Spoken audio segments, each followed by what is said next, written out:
Hello, it's CJ Miller. I'm in my robe in Shreveport, Louisiana, across the Red River. Is beautiful Bossier City, Louisiana. Come check us out. To the point of this video is so I can recount this awesome dream that I have. Now, this is my mind. It's this weird.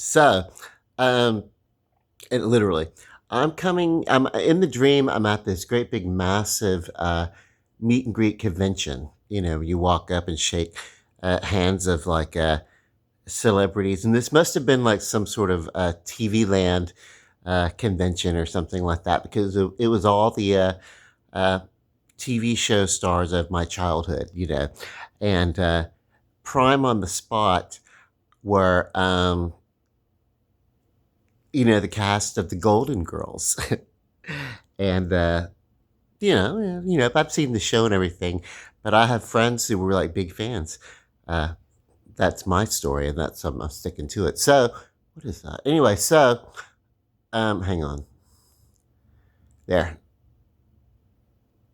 Anyway, I'm in this robe because I just woke up, and that's why there's a rag on my head and everything because I have not like combed my hair. I've still got crust in my eyes, but this dream. So I walk up and ask Miss Rue McClanahan if I can take her picture, and but my phone is just not taking video because it's out of juice, right? Have you ever done that? Want to take a video or something and your phone's out of juice? I don't know. But then I had this very antiquated, old device that just took video, and of course it was out of juice. I brought it for a backup. I do that if I go to concerts and I want to take like uh, pictures or little video clips or something. Sometimes I remember to charge the devices and everything. So anyway, uh, Rue, I call her Rue.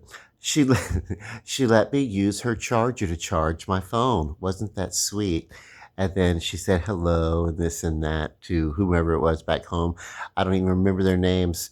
I knew who they were, but in my dream, but they're kind of like numbers. I didn't register. They were like the real world people in my real world, so they weren't in my dream. They were just like echoes in my dream. But I'm sitting here talking to Rue. She had me sit next to her and she wrapped her arms around me. We were singing old TV songs, and then B. Arthur was there. I couldn't remember her name, her for the life of me, but I remembered Dorothy, that she played Dorothy. So I kept just saying, "Oh, and you know," but I couldn't remember B. Arthur was her name. In fact, I just remembered as I was recounting this dream. But I was we were singing the theme to Maud, um, Joan of Arc with the Lord to guide her. She was a sister who really cooked, that one. And I commented, I love how you know Norman Lear created this show where she was like the female. She was a liberal, but they allowed the liberal to kind of be the foil of the show sometimes, even though not really. But yeah, she was like the ultimate person of political correctness or whatever. So, and then I got around to Betty White was not there. I guess in Dream World she was the first one to go instead of the last. I don't know, but she wasn't there. But um, Estelle Getty was. I made my way around, but I noticed that the other people on the panel, they were men who were in the uh, stage production of the Golden Girls. They got the so it's like wow, uh, and casting um, B. Arthur was not really a stretch, but anyway, that little person playing Estelle Getty was there, and he had a grumpy look on his face, and then I turned the phone and I put my hand up like to kind of like block it. Behind it, like the phone was turned, and I put my hand, and then I asked Estelle Getty if she wouldn't mind if I took a video of her, and she was like, "Yeah, man, you don't have to be so. You don't have to go through the whole spiel. You can just do the video."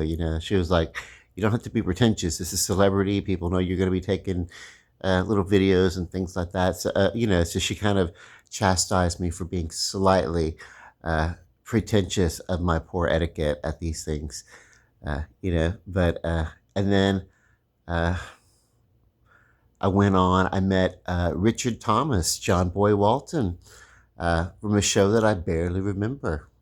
And honestly, Elizabeth was the character that stood out for me, the youngest of them, But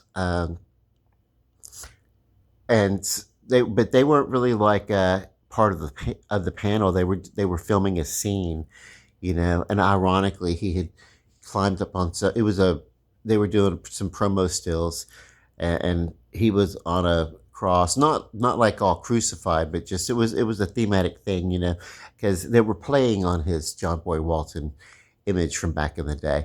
But and then they started talking about the celebrity that he was dating that was in this hot new show, and I'm like, nope, don't ever heard of her. And I was like, and then he was telling me, well, have you seen her on this show or this, or how about this big show? And I'm like, I have no idea who she is.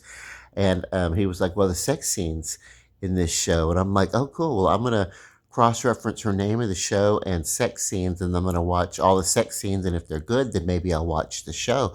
But if I had time to watch like everything that people wanted me to watch, I wouldn't have time to watch what I want to watch. There's not enough time in the day for all that. But John Boy Walton, and then I confused him with playing because I was like, I loved you in Glory, Glory, the HBO movie about evangelicals, going bad and then kind of getting mixed up and then finding their way to redemption in the faith of their congregation allows for them to have redemption in their and it was perfect. My mother was a devout Christian, loved the show, loved him in it because of the whole he used to be John Boy Walton, now he's Reverend Bobby Stuckey or whatever. And I loved Ellen Green from Little Shop of Horrors. It was great. You can still find that on YouTube. Glory, Glory. It's a cool mini series. So check it out in 2 parts. And then yeah, and then I had to find my way because I was too cheap to pay for the pedicab to ride me all the way to the front of this massive TV style themed studio thing. So I walked and all the way out. It was dark.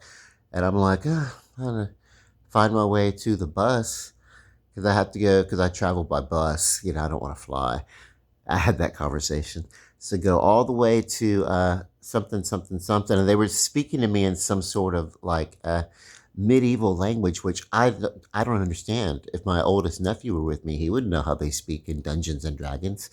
But I'm not really that, I was around the Society of Creative Anachronisms when I was 17, 18, 19 years old for a bit, but I don't really know, uh, you know, medieval lingo, hear ye, and that he pressed a button and then this voice came on and you can go to Midland, this and that, and finally you can take this chariot to Rallies. And of course, Rallies, I understand. It's the rest of you people would know it as Checkers, but in New Orleans, it's Rallies. Because I was like, I need to go to Louisiana, Ville, not Louisville, but in Kentucky, but Louisiana.